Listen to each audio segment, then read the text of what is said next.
بسم الله الرحمن الرحيم.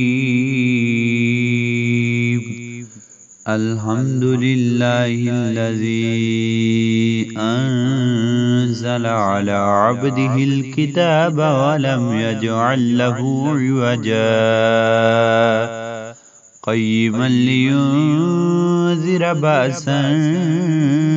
شديدا من لدنه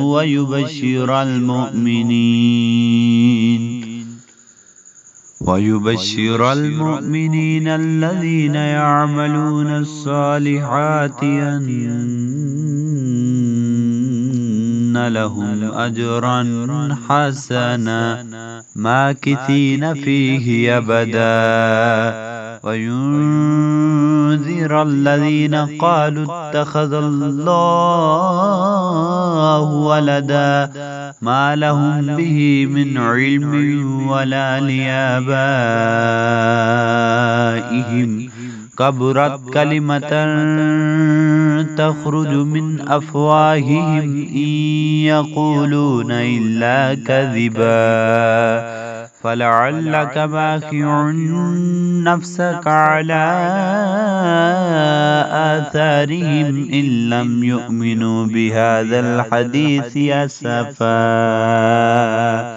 إنا جعلنا ما على الأرض زينة لها لنبلوهم أيهم أحسن عملا وإنا لجاعلون ما عليها صعيدا جرزا أم حسبت أن أصحاب الكهف والرقيم كانوا من آياتنا عجبا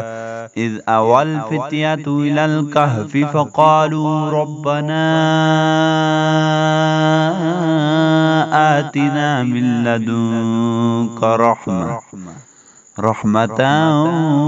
وهيئ لنا من أمرنا رشدا.